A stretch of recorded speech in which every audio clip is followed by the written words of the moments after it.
Right, hello and welcome. Here we are again with our expert educators, Chris and Dylan, who we are very thankful to have given up their time to answer the questions that you've raised on the courses for us. So thank you very much for your questions. It gives us a chance to replicate what we're talking about and be responsive to you in terms of your needs. So these are really valuable opportunities for us.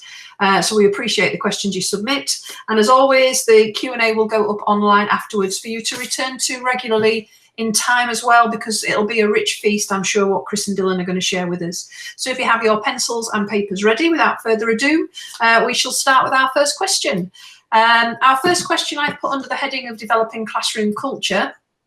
This question comes from Lorraine. Lorraine asks, how do you set about creating an environment or culture of collaboration and progressive learning where students are allowed and encouraged to take ownership when a school is set in its ways? So I'm going to ask Dylan first if he can reflect his thoughts on that one. So without further ado, Dylan, what are your suggestions there for Lorraine? Well, the good news on this point is the same as the bad news, which is that actually teachers can actually be very idiosyncratic in their classrooms and students cope. So in one of the first studies that we did in Kent, in Medway, there was one school that was involved where most of the teachers had very traditional classrooms, and there was a science teacher whose classroom was an oasis. Now, obviously, it's easier to do this if other teachers are doing the same thing. But as I said, the sad thing is that the students expect a different set of rules in every single classroom. So you can actually create an environment in which children understand that they're meant to think, that they're meant to actually take initiative. And it doesn't matter if the other teachers aren't doing that. It's easier if they are, but if they're not, then you can create your own classroom dynamic just by making it clear what you expect, and then by telling the students that this is how you expect them to behave. This is what Guy Brousseau, the French academic, calls the classroom contract. And so in a new school year, you have a chance to set the rules.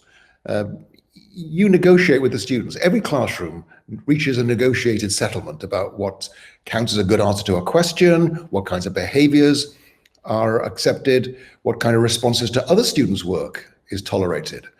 And by making that very explicit at the beginning of the year, I think you can get to a point very quickly where students actually will be taking ownership of their own learning. And hopefully, as we saw in one of the earlier schools in the CMOFAP project, what then happens is the students then give other teachers a hard time if they're not doing the same sort of thing. So in one of these schools, a student said to a teacher, how is 7 out of 10 going to help me get better?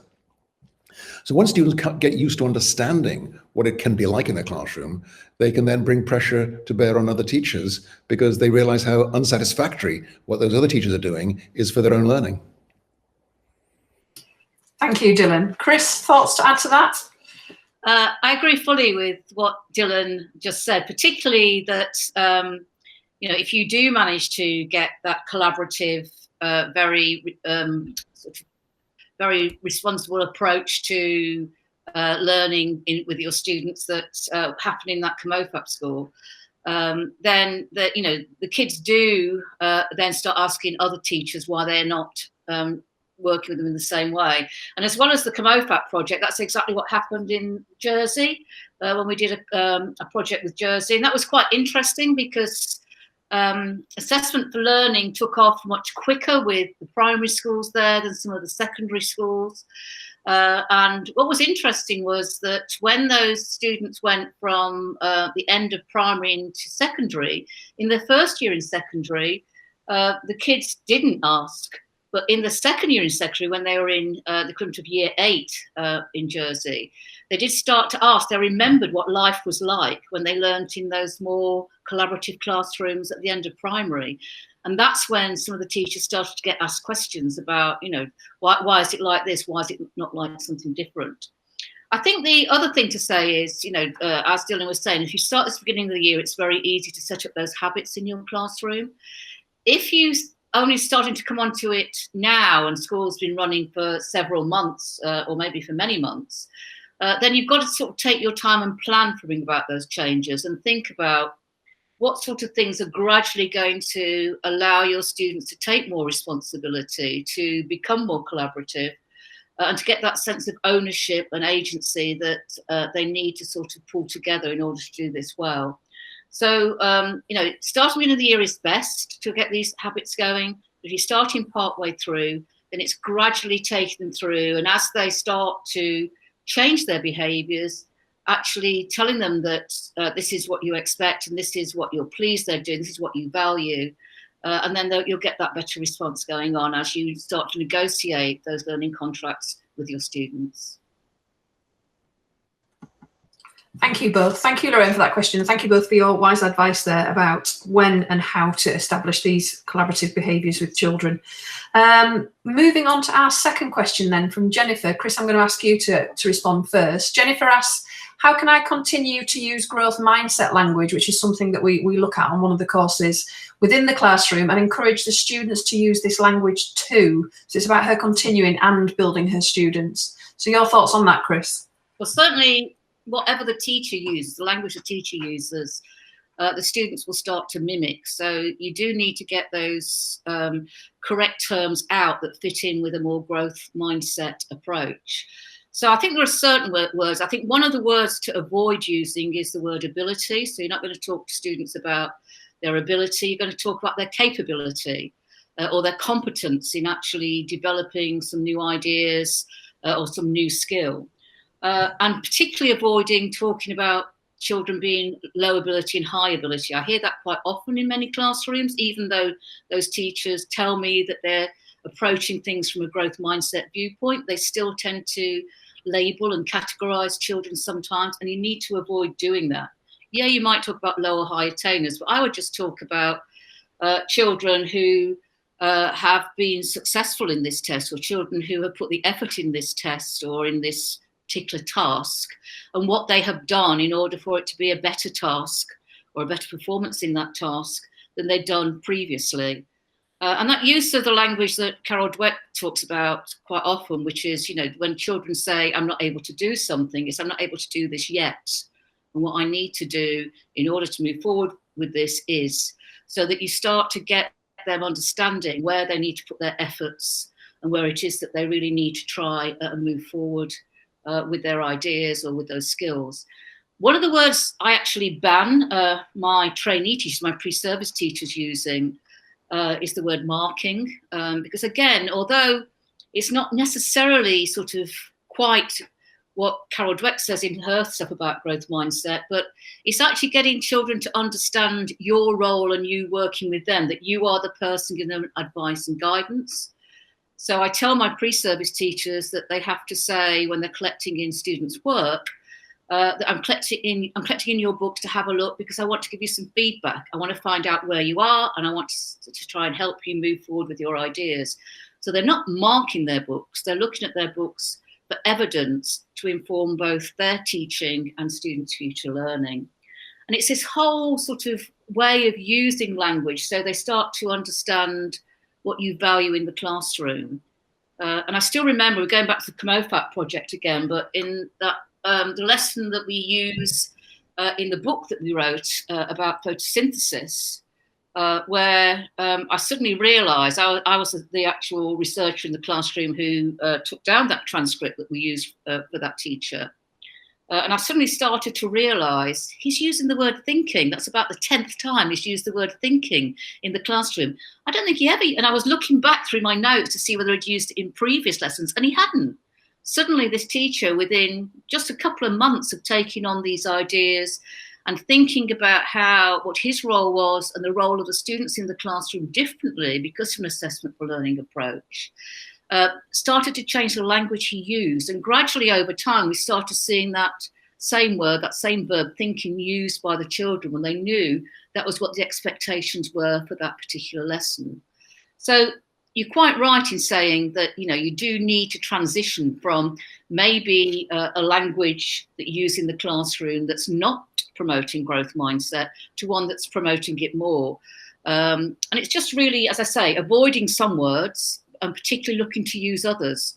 And I know whenever I have to do something like that, whether it's something like this where we're trying to change behaviours, or whether I'm trying to just get my students to use particular terms, for something, I tend to have a list on my desk so that they're there and I see them all the time. So I'm coming back to them and it's reminding me to do that. Sometimes that can help your learners too, if they know that there's actually a list of words that you want them to use within this context. Yeah, I think that's about it. Thank you, Chris. That's fabulous. Lots of practical ideas there. Dylan, any more advice and guidance you could provide for Jennifer? Yes, I personally, I'm not sure how important the language is. And the reason I've come to that conclusion is because I had a conversation with Carol Dweck about her work last year, and she was saying that they didn't have a single example of schools changing their own students' mindsets. And Daniel Willingham recently confirmed this, that most of the growth mindset interventions that are successful seem to be very carefully designed, computer-delivered interventions. So it looks like it's quite difficult to change growth mindset. More than half the growth mindset interventions that have been piloted in research failed to have any impact on mindset. And only about 12% of them actually produced a significant impact on student achievement. So this is obviously much more difficult than people imagine, but I think it's because people have been thinking about growth mindset as an end in itself rather than a means to an end. And I think it just reinforces the point that Chris was making. To me, growth mindset is important because it makes students receptive to feedback. If you have a fixed mindset, feedback is unwelcome because it potentially might show you you're not as good as you thought you were. If you have a growth mindset, then feedback is always welcome because it's a chance to direct your improvement. So I think that the reason that the research on growth mindset is so ambivalent right now is because people have been focusing on growth mindset as an end in itself rather than as a means to an end. And that's why I think some of the most interesting work in this area is being done on what some researchers call recipients processes. In other words, making sure that students are ready to receive the feedback. And so I think many teachers worry about what's the best kind of feedback to give. And I'm saying it's not an interesting question. The question is, what kinds of preparation have you given your students to receive that feedback? The only good feedback is that which is acted upon. So I think we need to be very clear about that. And I think that's the way out of the dilemma that many teachers find themselves in, which is that many students do have a fixed mindset. But the other thing to do is to build on another aspect of Carol Dweck's work, which is she also, and this is not much talked about, but she also talks about local versus global attributions of success. So some students say, I'm a failure at this, therefore I'm a failure at everything. And some students just accept failure as just being local. So I think we need to get students to understand that school subjects are just like everything else. The more you practice, the better you get. So if you ask a 12-year-old in the city, can you drive a car? It has to be the city, because if it's the country, they probably already can. But in the city, can you drive a car? They say no. If you ask them, will you be able to learn to drive a car if you want to? Every 12-year-old I've ever met says yes. So every child has a growth mindset for car driving. They also have growth mindsets for skateboards. They believe that practicing those pipe runs actually make them better. If you can't do it first time, they don't usually give up. They try again until they succeed.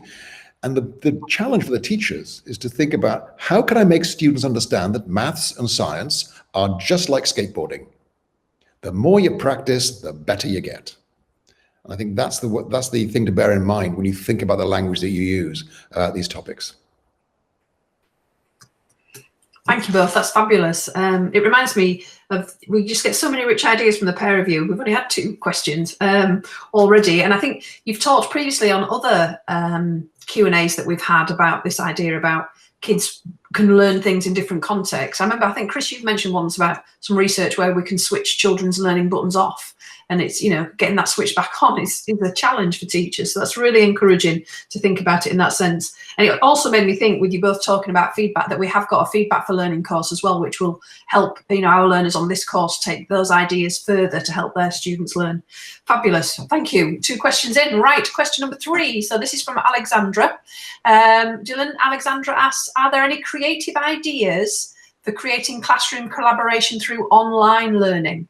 And there's a couple of suggestions I know that we've got here from courses that run through the NSLC, particularly the remote teaching course, where they can do think, pair, share and structured lessons. But have you got any others, Dylan, that you've come across in your experience? Well, I think the first thing to acknowledge is that the ability to do this is dependent both on the teacher's familiarity with the software that they're using and the functionality of that software. So some software packages make it very easy to break students into small groups, and some it's a real chore and much more difficult. Other schools are working with hybrid settings where some of the children, half the students are in the class, half of them are at home, but watching the same lesson. So the context makes a big difference here.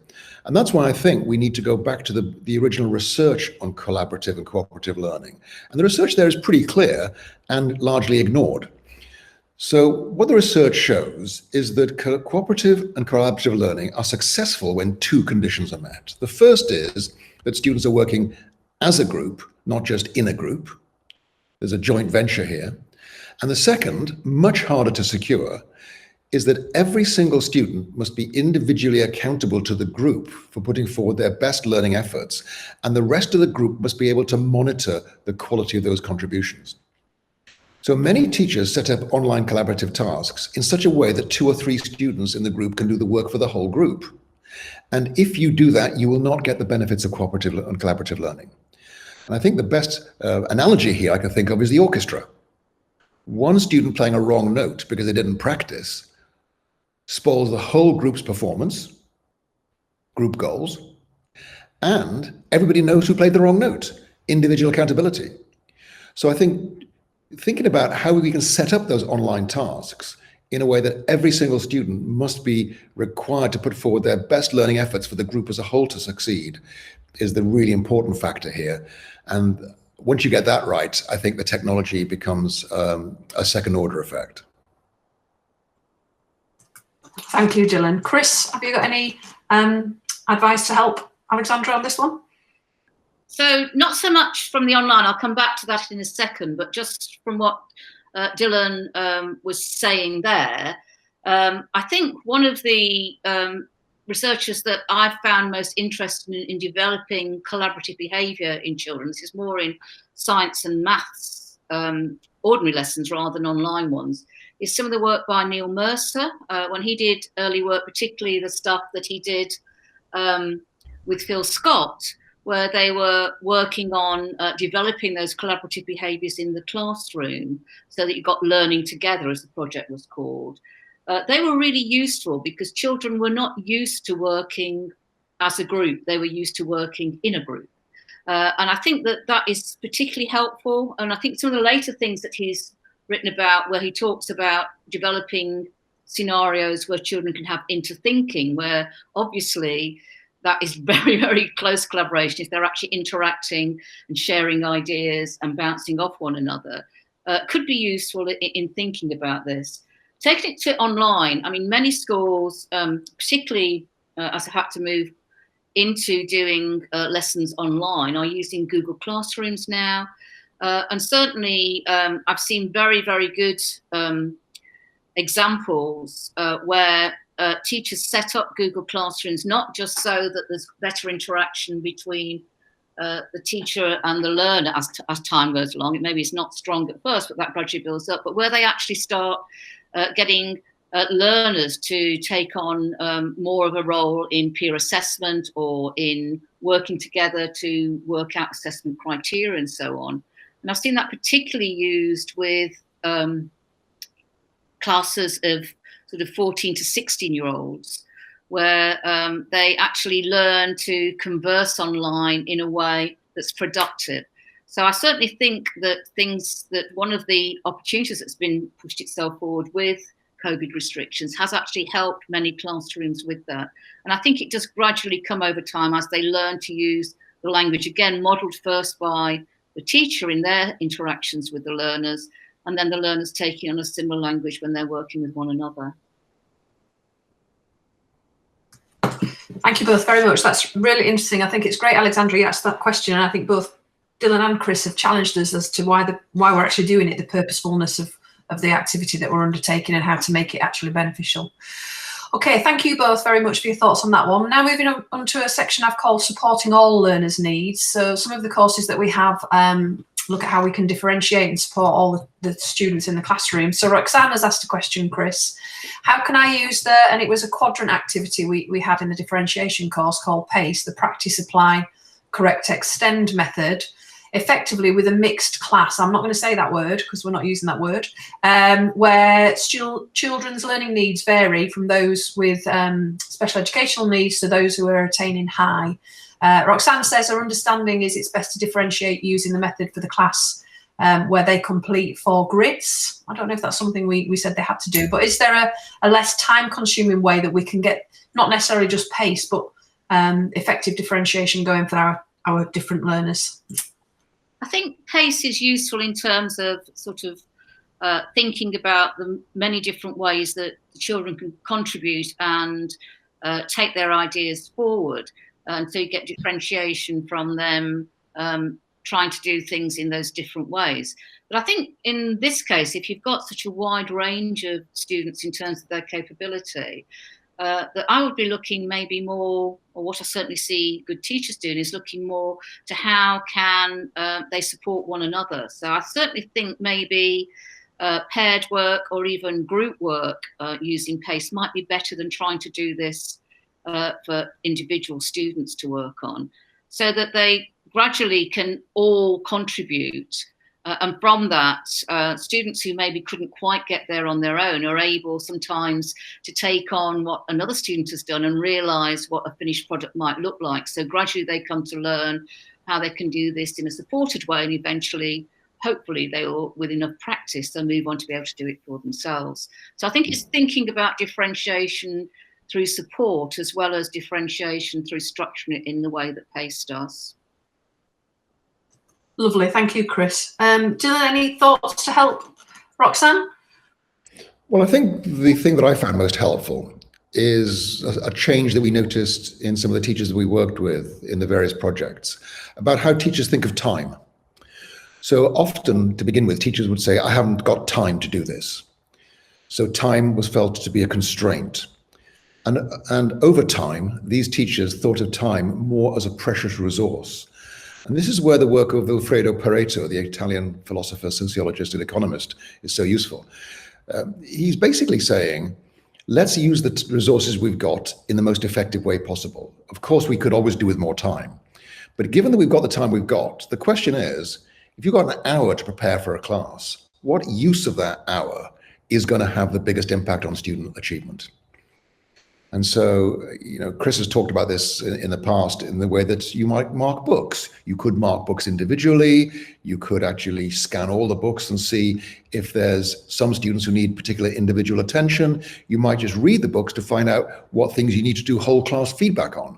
The question is always, what's the best use of this hour? And so it could be that preparing 4 different lessons is the best way to actually spend that hour. I'm not saying that's true. I'm just saying you need to make a judgment about that. But for me, the essence of effective time management is looking back at each hour you spent in your teaching job and say, are you glad you spent the hour doing that?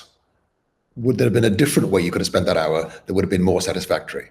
And if you keep on doing that, there aren't any more hours in the day. What you can do is maximize the usefulness of the hours that you do have in terms of your children's and students' learning. Thank you, Dylan. Thank you both. Lots of food for thought. I love it because you challenge us and make us really reflect on what we're doing and why we're there in the classroom. So that's really helpful. Thank you both. Moving on to Roshana's question. So Dylan, this one is a question asking, how do I use these methods? We've looked particularly at scaffolding in our differentiation course for students. And again, Roshana's asking about students who maybe have ADHD needs. Any thoughts on that for her? I think there's no simple answers here, but one of the things that I have become aware of is that ADHD is often used as a category that all students are just lumped into together as if they're all the same. And I don't think they are. I think there are differences in students who have this label that we need to be sensitive to in terms of thinking about what is the best thing for them to do. And so some students actually have quite high achievement, and they have attention deficit disorders because they're bored. And I remember one student I was teaching, he kept on failing on the work I was giving him. I gave him easier and easier work, and he was failing even more. I then gave him more challenging work, and he suddenly woke up. So I think there's no simple formula here. We have to be sensitive to the students, and the category may tell you something about the fact that this student isn't a typical learner, but it doesn't actually tell you very much about what kinds of educational activities will be most successful for that student. I think you have to experiment, and you have to see what kinds of things work. And there's a lot of things you can do in terms of making sure that student is successful, making sure that you understand or have some idea of why it is that they find difficulty in concentrating. It could be that the work is too hard. It could be that the work is too easy. This is where I think Mihail Csikszentmihalyi's work on flow is useful. Sometimes you actually need to make the work harder to give the match between challenge and competence right. And so I think that it's very easy to, as one's critic of this approach called match, batch, and dispatch. The idea is we just give these students labels as if that's actually going to do anything for the problem. And the important thing is that child a child that learns in a different way from others? And therefore, find out as much as you can about that and treat the child accordingly, rather than just assuming because they have this label that a particular treatment is the best way to go forward.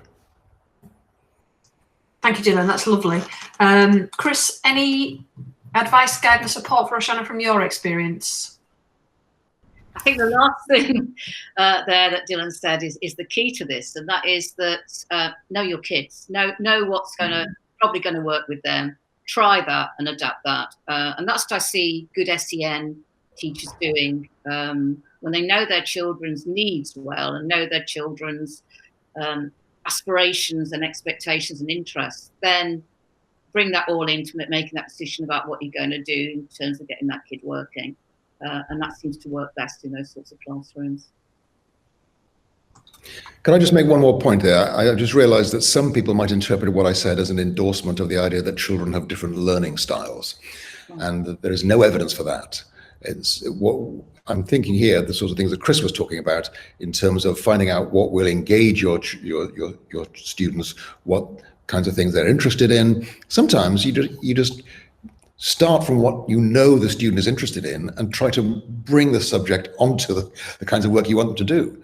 You have to start where your students are.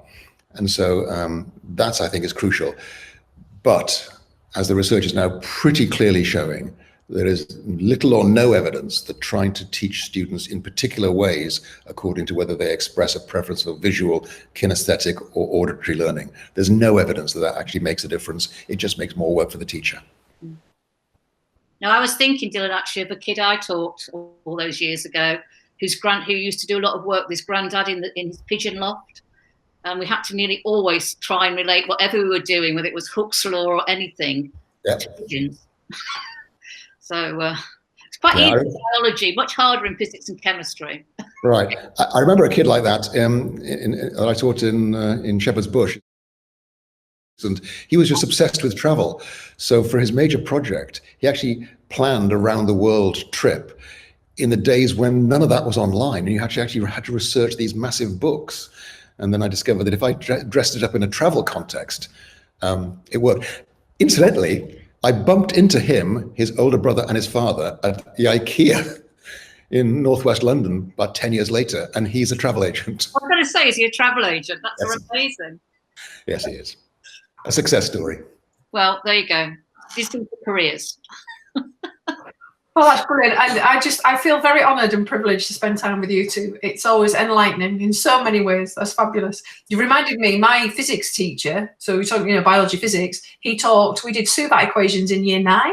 Can't believe we did Subat equations in year 9. And he talked about my friend being chucked out the window and how long she'd scream from the physics lab till she hit the floor. But you remember, don't you? These are the things that you remember. Right, thank you both. That's very enlightening. Right, moving on to our next bit, which is about supporting trainees and NQT. So we're so honoured to have Dylan and Chris, because not only do they have this pedigree and knowledge about research and classroom practices that can help us move forward, but they've also trained many teachers across the years, so they've got great experience in this too. So Chris, I'm going to ask you Sarah's question. She's asking, how can a student teacher best use differentiation? Is it something that a student teacher should implement straight away, or should they focus on other aspects of lesson planning? It's always something we meet every year when we do a one-year course in the UK, quite often for people who've already got their science or maths degrees, and then they're going to become either a primary or a secondary teacher. And quite often the mentor in the school is giving them feedback that they need to do more differentiation almost from the first week they start doing work on when they're actually in school on their practicum. They don't know how to do it at that stage. They are learning the ropes of, you know, what a lesson structure is like, how you interact with children, classroom management, and so on. And we just advise them to start off easily on this and to start thinking about those children at either end of the range within their classroom. So are there some kids in there who are going to find the activities you're going to do difficult? What might you do in order to help them access? Are there some children in there who are going to find the tasks you're going to do quite easy? What might you do to stretch them? What else can you do besides give them more, you know, more questions to answer in maths, or a few extra questions, or a few extra bits to do within science? So it starts off quite simple. So it's actually thinking about dealing with the range of students in the class is how we begin this with our pre-service teachers. And it's only when they get over that hump, which all pre-service teachers have to do, where they move from looking at what am I doing as a teacher to what are my students doing to learn, and how as a teacher am I helping this, that you can start looking at a more differentiated approach. Because they don't look at initially at what they're doing in terms of the students, they look at it in terms of what they are doing as a teacher. And we found on our one-year course, it is about usually between 3 and 5 months into the course, that most of our trainees can do that, most of our pre-service teachers can do that.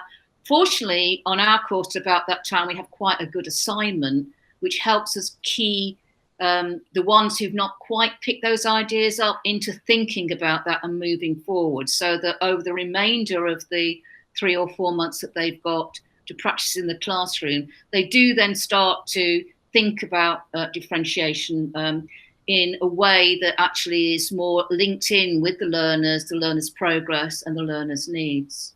One of the things that we find didn't help was maybe about a decade ago here in the UK, we had a way of approaching differentiation in some schools where they had some students can do this, most students can do that, all students should be able to do this. And it was looked at very much in terms of students coming out with different outcomes. When that gets moved into thinking, what do we want all the students to do? What can we do to make sure all the students do this? Because this is the core of this lesson, and this is really what we want them to get out of it. And then thinking about either adding on or accessing in to do with that, we find they get a much better approach to differentiation, so that they realise that really it's actually a need for that lesson rather than doing something that's different for different students. And it's how do you actually help everybody go away with a reasonable understanding of whatever you're doing, whether it's magnetism or whether it's respiration or whether it's looking at simultaneous equations. What do you do to get everybody going away with a reasonable understanding of that they can build on in the future? And what do you have to do to get everybody doing that? And what other things might you do if some of your students are finding this a little bit on the easy side, to just take them that extra step? We find that that much more dynamic approach is a much more useful thing than to do planning that takes students along different routes. And they find they do warm to that better. But as I was saying at the beginning, most of our pre-service teachers don't do that for the first few months because they haven't yet got enough classroom skills and enough really professional thinking to be able to acquire and to adapt what they're doing in order to suit their particular students' needs. That's fabulous, Chris. Really sage advice. Thank you from your experience. Dylan, from your experience working with trainees, what would you say and add to that? Well, I think that, first of all, it depends on the context you're working in, because in mathematics, there are still a lot of teachers working with individualized learning schemes where that actually is a completely different approach. But I think that I've become convinced of the need for what I call a kind of inclusive differentiation approach, which is that you start with a task that is actually suitable for the majority of the students in the class. But when you're planning that task, you think explicitly about the supports you're going to give to students who find it difficult and the challenges you're going to add to the task for the students who find it too easy.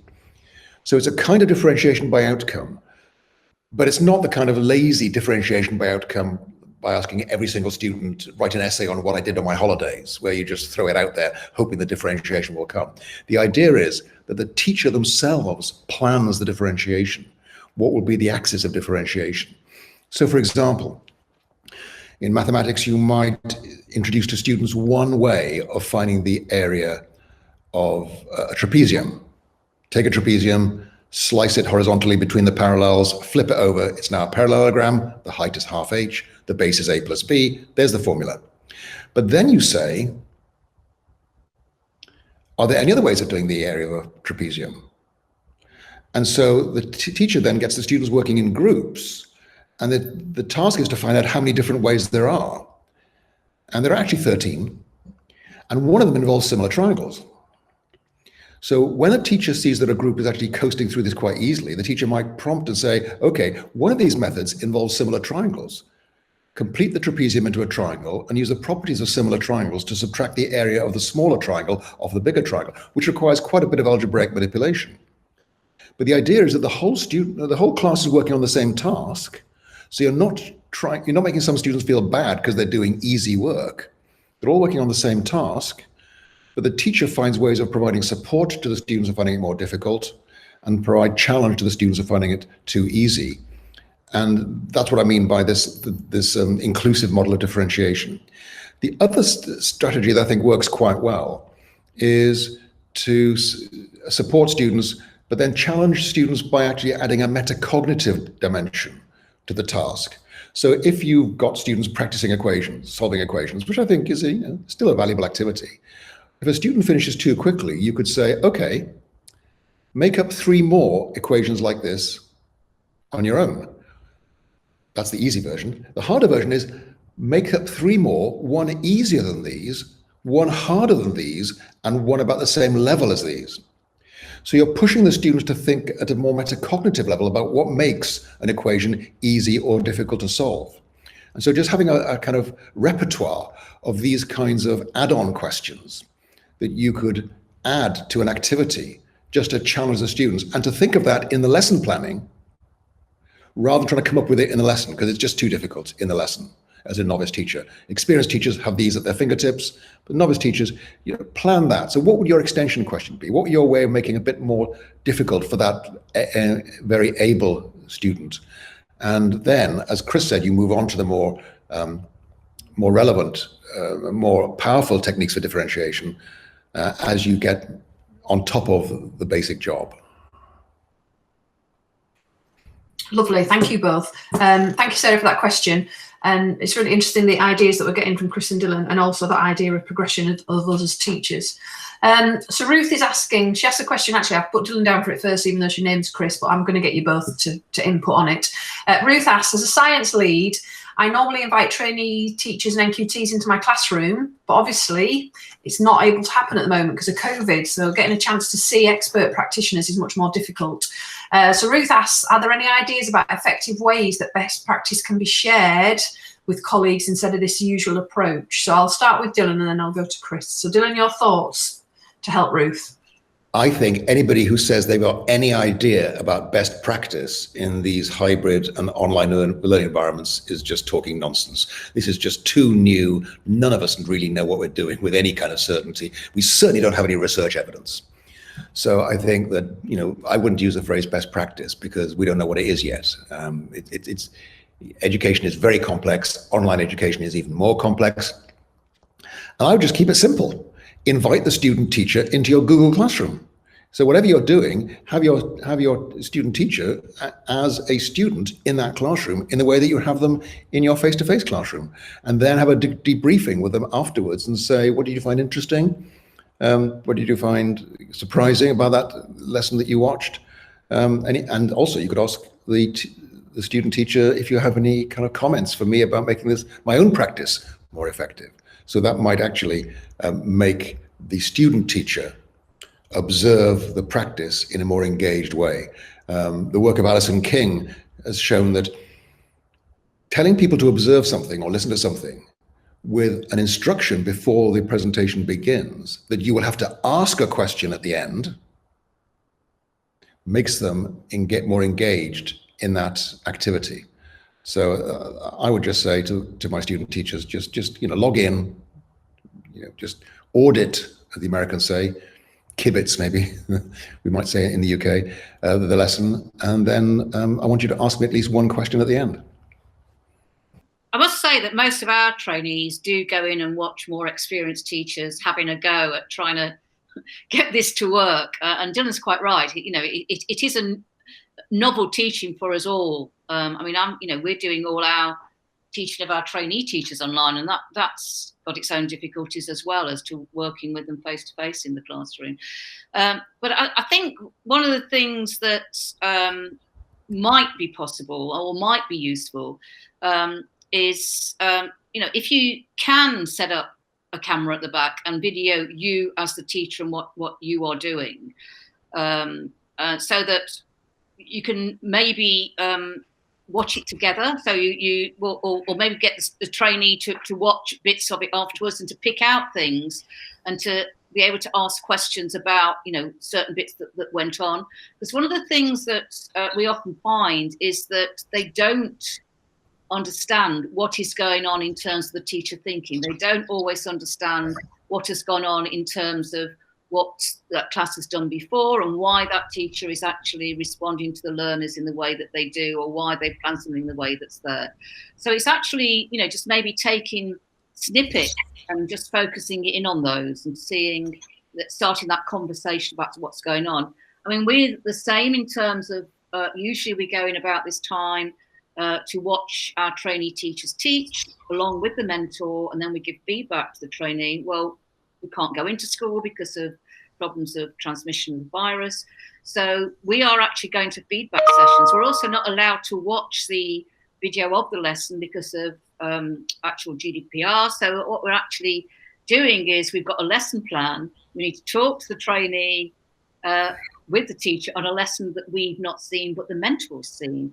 And that we haven't done yet, but that in itself is creating difficulties about what's going on, but at the same time creating opportunities, because it's already made me sit down and think about, so what are the questions that I'm going to focus in on? What are the things I'm going to be looking for in terms of how that mentor is feeding back to that trainee, in terms of how that trainee is responding to that mentor.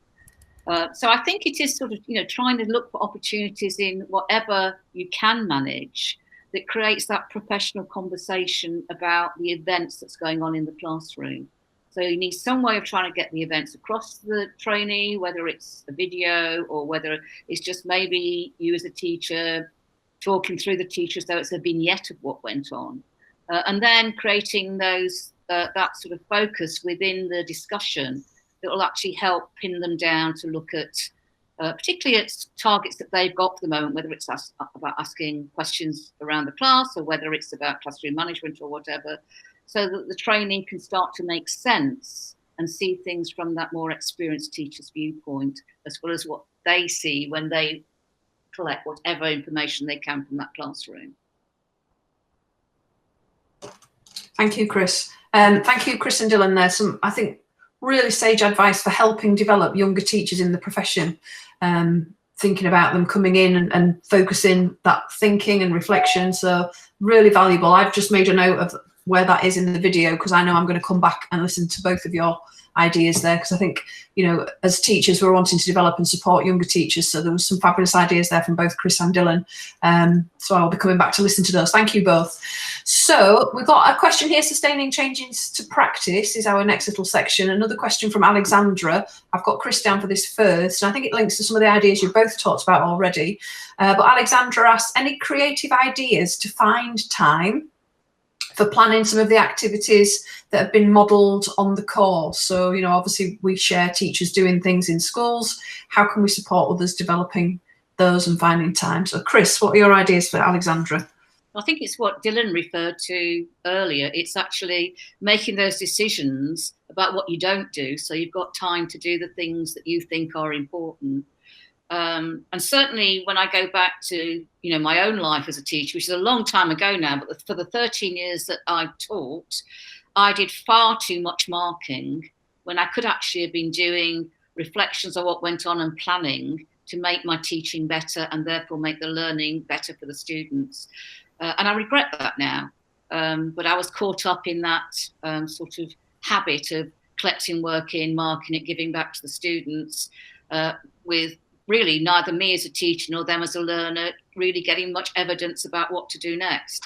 So it's getting your focus right, making those decisions and then sticking with it. So I'd say do less marking, do more planning.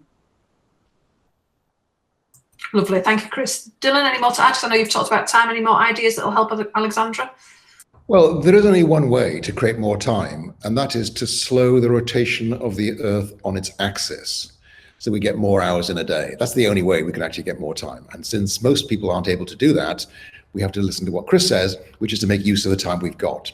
I would just add one thing to that. So when I say, like Chris says, you know, when I say to teachers, I think you're spending too much time marking, their immediate reaction is, are you saying what I'm doing is no good? And I think the important point is, yes, marking is good, but there may have been a different use of that hour that you could have made that would have resulted in even more student learning. So what I've become convinced of is the most important concept in educational improvement is opportunity cost. Every hour you spend doing one thing is an hour you don't have available to spend on something else. And because almost everything that teachers do is good, very few teachers do things that are deliberately designed to lower student achievement. Because everything that teachers do is good, the only way to improve as a teacher is to stop yourself doing good things to give yourself time to do even better things. And that's why it's so hard. Stopping marking in such detail is hard, but it's the right thing to do because marking is a very time-intensive, low-impact way of spending your time. And I once worked out that teachers in England spend around about £2.5 billion a year on marking, if you actually cost teachers time at a reasonable rate. £2.5 billion a year on an activity that has no impact on student achievement, but does keep parents happy.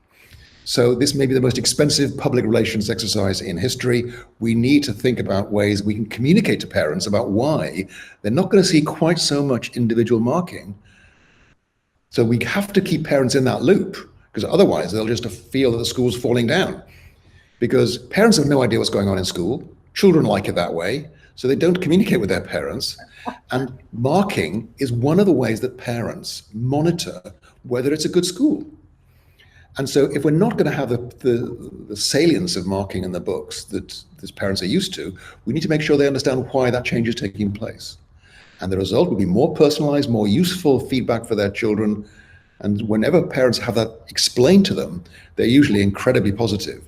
But don't assume that they understand that unless you explain it carefully to them. Thank you, Dylan. That's lovely. Again, I'm writing so much down. So many fabulous ideas from you two, as always. So we have come to our last question. Our last question is from Alexandra Dylan, and it asks, Alexandra asks, how will I ensure that I keep using the types of scaffolds, ideas and new systems with students? This is about sustaining their practice change. I think this is a very difficult issue to get right because it's a balancing issue. And so when you start teaching, it is just so overwhelming. I mean, nothing prepares teachers for how tired they're going to be at the end of their first term of teaching practice on a PGCE. And even once they've been through that, nothing prepares them for how tired they're going to be after their first term in teaching. So you really are just doing a whole range of survival things. But as you get on top of the job, I think you have to balance the survival things with the longer term development. So let me give you 2 concrete suggestions. The first, and I think this stands out pretty well, every week, plan 1 lesson really well. Plan the others as well as you can, but plan 1 lesson really well so it'll still be a good lesson in 5 or 10 years' time. You'll tinker with it. Teachers always change, but the idea that you're building for the long term by designing 1 lesson really well every week begins to get a kind of stock of repertoires that you can actually use. And the other one is to say the same thing for pedagogical skills. So yes, there's an awful lot of things to get right, but try working on 1 or 2 things so that they become habits, and just concentrate on those 1 or 2 things. So for example, it might be wait time. It might be giving us, making sure that you're going to give a decent amount of wait time. Once that becomes a habit, you don't have to think about it anymore. You just do it. Another good example, particularly in discursive subjects, is making statements rather than asking questions. So teachers ask a lot of questions, and there's research to show that if you make statements, students give longer and more thoughtful responses. But even if you're a novice teacher, you've been in school for a long time, and therefore you think that what you should be doing is asking questions. So just getting into the practice of alternating questions with statements and making that a bit more thoughtful, and again making that into an ingrained habit, and give yourself permission to work on this for a long time. I would say that you probably need 3 months of focusing a technique like wait time before it happens naturally. And I think this mistake that most teachers make is they go from one thing to the next thing too quickly. I can't remember if I've said this before in a previous Q&A, but I've lost track of the number of times I've described a technique to a group of teachers, and somebody says to me, "Oh yeah, I used to do that. It was good. I used to do that. It was good, but something else came along and I don't do it anymore."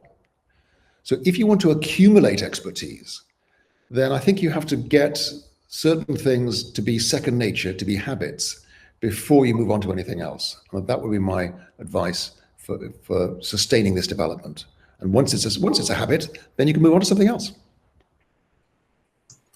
Fabulous, Dylan. That's sage advice. Thank you very much. Chris, anything to add there to support Alexandra? I agree fully with what Dylan was saying about it takes time, and you should give yourself time to develop. Because when you first start trying something, yeah, you might get it to work, but you might get it to work even better once you've really got the hang of the technique. I always remember, again, this is going back to the CMOFAP project, but one of the teachers, Paul, that we work with, he says, the thing I've learned the best is getting that last drop out, squeezing that last drop out of what I'm doing with the kids. And one of the reasons that you need to do that is, the learners have to change their habits as well. They have to gradually get used to that different dynamic in that classroom, maybe the different way you're doing interactions or organising groups, whatever it is. So they have to change habits as well. And so they're sort of dragging you back a little bit. So you do need to take your time in order that both teacher and learners really do skill themselves up to do these things well. And then I think, you will get it to work.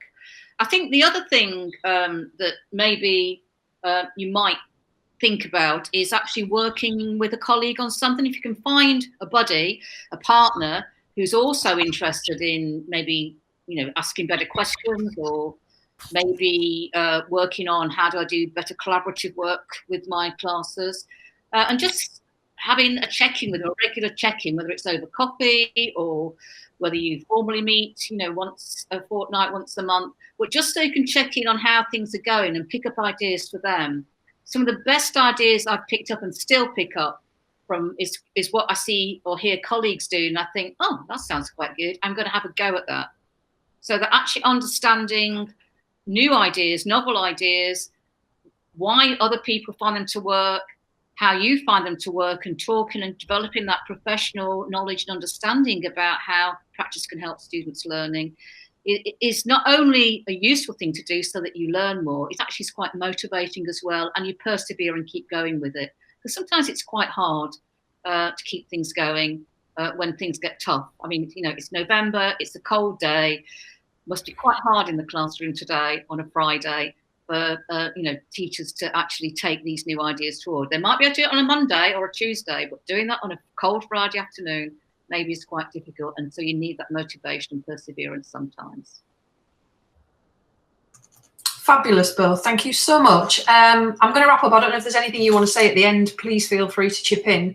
As always, a rich, rewarding, engaging opportunity to sit and listen to you both draw on your experiences and ideas.